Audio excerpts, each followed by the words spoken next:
Summary channel. In this video we're going to discuss the most important events that took place during the previous 12 hours. We have lots of very interesting updates, so let's start. And first we're going to talk about Ukraine. During the previous 12 hours, lots of protests all over the entire territory of Ukraine were recorded. Let's discuss this situation in details. So, for example, this video is coming from the city of Kiev.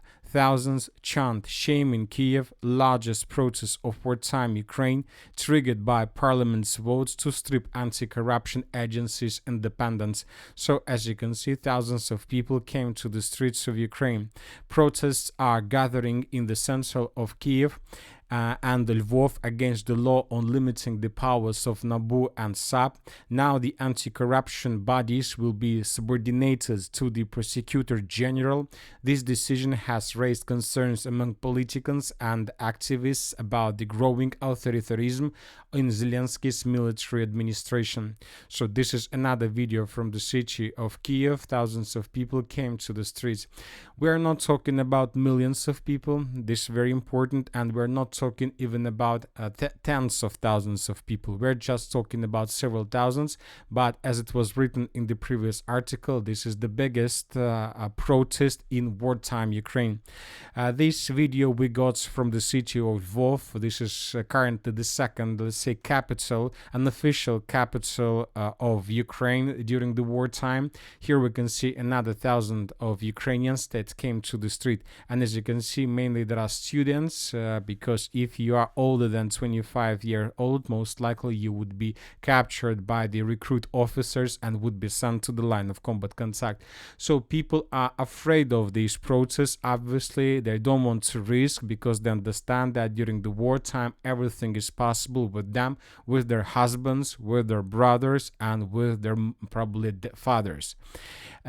Also, protests were recorded on the territory of the city of Odessa.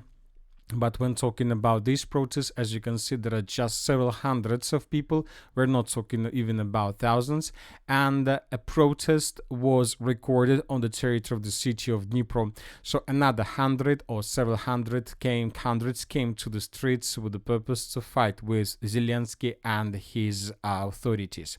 So this is the situation, and this is just the first step in this battle. But obviously we understand that in coming days or months we're going to see more and more waves of protests all over the entire territory of Ukraine, especially after the end of the battle of the city of Pokrovsk, Konstantinovka, Kupiansk, after the battle of the current line of combat contact. Now let's move further. Another important article published from the western part of Ukraine. Ukraine sources report that a Mirage 2000 fighter jet crashed in the Volyn region and the pilot ejected. On the evening of July 2022, while performing a flight mission on a Mirage 2000 fighter jet, an aircraft failure occurred, which the pilot reported to the flight manager. He then acted completely and as should be done in the crisis situation, and successfully ejected. So as you can see, this is the first probably proof, this is the first evidence that France also sent and deployed several Mirage 2000 on the territory of Ukraine. So now Ukraine has F-16s and Mirage 2000 that they will try to intensify the usage of them in coming days and months in clashes with the Russians. Ferie handler om frihed. Frihed til at nyde livet med venner og familie. Plads til at være dig. Danland administrerer mere end 80 unikke feriecentre. Book din ferie på Danlands hjemmeside og mærk friheden. Now let's discuss the situation on the ground. During the previous 12 hours, lots of changes were recorded, and first let's talk about the Sumy direction. According to information we have, the Ukrainians managed to completely secure the village of Kondratovka. The Russians currently control just 5% of the settlement. In the most northern part of the village, we are talking about this street, the street of Vysoka, but maybe the Russians by the morning of the 23rd of July lost control over this street as well. Pro-Ukrainian resources and neutral mappers reported that during the previous 12 hours, the Ukrainians finished the battle for the settlement of Kondratovka and forced the Russians to fall back completely. So this area is the change during the previous 24 hours. At the same time, the Russians continue their offensive operation in the area of Varachina and Yablunovka, and several tree lines were taken under complete Russian control. So this area was secured by the Russians according to neutral mappers. Now let's move further and let's discuss the situation in the Konstantinovka direction. The Russians continued their offensive operation, and during the previous 12 hours, lots of very interesting updates were recorded. First of all, and the most important, is that the Russians published the video from the most western part of the settlement of Belaya Gora. In this video, we can see how a Russian soldier raised the Russian flag in the most western part of the settlement. And this is another proof of the report of the Minister of Defense of the Russian Federation that was provided several days ago. This video is very important because, first of all, when talking about this video, we see that the Russians secured the village completely. The second important thing is that the Russian soldier that raised the flag wasn't afraid of Ukrainian drones, which means that the main forces of the armed forces of the Russian Federation moved much further in the western direction. Most likely, currently there are very heavy clashes for the settlement. Furthermore, according to neutral mappers, the Russians improved their positions along the railways from the south in Delivka in the direction of the same Alexandra Shultina. So these are, as you can see, the changes on the map by the morning of the 23rd of July. So this is the situation by the end of the 22nd of July, and this is the situation by the morning of the 23rd of July. As you can see, the Russians continue offensive, and the battle for the settlement of Alexandra Shultina for its southern part is going to start very soon. Furthermore, according to information we have, the Russians by the morning of the 23rd of July of 2025 managed to secure almost completely the southern part of the settlement of Sherbinovka. So the part of Sherbinovka which was located in this pocket was taken by the Russians by the morning of the 23rd of July. This is the situation by the evening of the 22nd, and this is the situation by the morning of 23rd. The Russians secured the territory, and most likely today or the day after or tomorrow or the day after tomorrow, the Minister of Defense of the Russian Federation will confirm this information. So we see that the southwestern pocket of the Kleban-Byksky direction collapsed completely. Now Ukrainians most likely will try to organize their resistance and their defense along the villages of Katerinovka and Kleban-Byk. But something tells me that Ukrainians will not be able to hold their positions for a very long period of time. Now let's talk about N32 road and about northeastern flank of the entire Pokrovsk agglomeration. During the previous 24 hours and during the previous 12 hours, the Russians managed to improve their positions significantly. I would like to remind you that just yesterday, the Minister of Defense of the Russian Federation reported that the settlement of Novotoretsk was taken by the Russians completely. So it seems that the Russians made another push in this area. For example, this is the situation by the end of the 21st of July. By the end of the 22nd of July, the Russians secured Novotoretsk and took under control the villages of Boykovka, Fedorovka, and managed to shorten the distance to the villages of Zatishak, Zapovidne, and Pankovka, Volodimirovka. And by the morning of the 23rd of July, the Russians maintained their lines in this area. The Russians secured this dense network of the fortifications between Fedorovka and Novoekonomichna. The Russians improved their positions along this road between Fedorovka and Boykovka, and the Russians managed to improve their positions towards the settlement of Volodimirovka and Pankovka. All these updates were provided by neutral mappers, but when talking about pro-Russian resources, they gave us much bigger changes on the ground. So according to pro-Russian resources, as a result of clashes during the previous 24 hours, the Russians managed to take under complete control the settlement by the name of Volodimirovka and to answer the southeastern part of the settlement of Shakhove.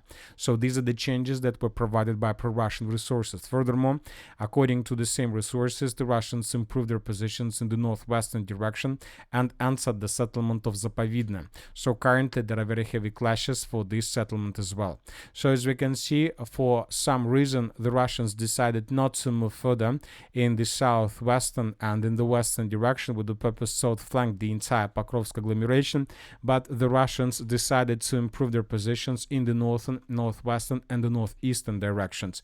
It seems that first of all, the Russians are tasked to take under complete control everything that is located along this red line, and only when finished this battle for this pocket, the Russians would continue their offensive, probably in the direction of the city of Pokrovsk itself. As for the southern direction, very interesting changes are coming to the southeast of the settlement of Mirnograd. This information was also provided by neutral mappers. This is the situation, for example, by the end of the 22nd of July, and this is the situation by the beginning of the 23rd of July. As you can see, as a result of clashes, the Russians took under control huge part of the railways that go in the direction of the city of Mirnograd from the south. As for the South Donetsk direction, during the previous 24 hours, the Russians managed to improve their positions in the fields in the western part of the Donetsk region. This information was confirmed both by neutral and by pro-Ukrainian resources, and according to this update, the Russians managed to improve their positions and to get very close to the settlement of Alexandergrad. It seems that in coming days, the battle for the village is going to start. At the same time, for the third day in a row, we haven't been receiving anything about the situation in the area of Zelený Gai. I would like to remind you that several days ago the Russians answered this settlement, but as for now we don't have anything additional about the progress on the ground, which means that currently there are very heavy clashes, and probably in a day or in 2 days we're going to receive additional changes and the village of Zelený Gai would be colored in Russian favor. Very interesting details are coming from the Zaporozhye direction, where the Russians resumed their offensive operation. I would like to remind you that just yesterday we were talking about very powerful offensive operation in the area of the village of Mala Takmachka. The video was published by pro-Russian resources. The video is 7 minutes length, and here we can see lots of episodes how exactly the Russians were fighting for this territory. One of the episodes of this video was recorded in the most eastern part of the settlement. Based on this video, we adjusted the map.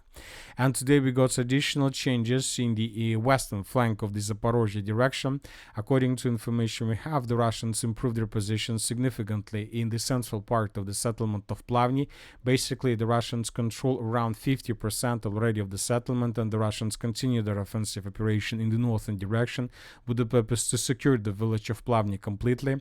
Furthermore, several mappers reported that the Russians improved their position significantly in the fields to the east and northeast of the settlement of Kamenskaya. We're talking about these changes on the ground. So this is the situation by the end of the 22nd of July, and this is the situation by the end of the 23rd of July. As we can see right now, the Russians are focused to maintain the line of combat contact, probably along this red line between the settlements of Plavny, Kamenskaya, Stepovo, and Mali Sherbaki. So everything along this red line is the task, this is the primary task of the armed forces of the Russian Federation. So the sources are saying that today we're going to receive lots of very interesting updates because today at 7 p.m. Another round of talks between Ukraine and the Russian Federation is going to take place. So that is why right before this round we're going to receive additional changes on the ground that most likely would be provided by the Minister of Defense of the Russian Federation. And that's it for the short video. Military Summary channel reminds to we condemn any violence in the world. Thank you for your watching. Subscribe to my channel, put your likes, join my Patreon, and have a good day. Bye bye.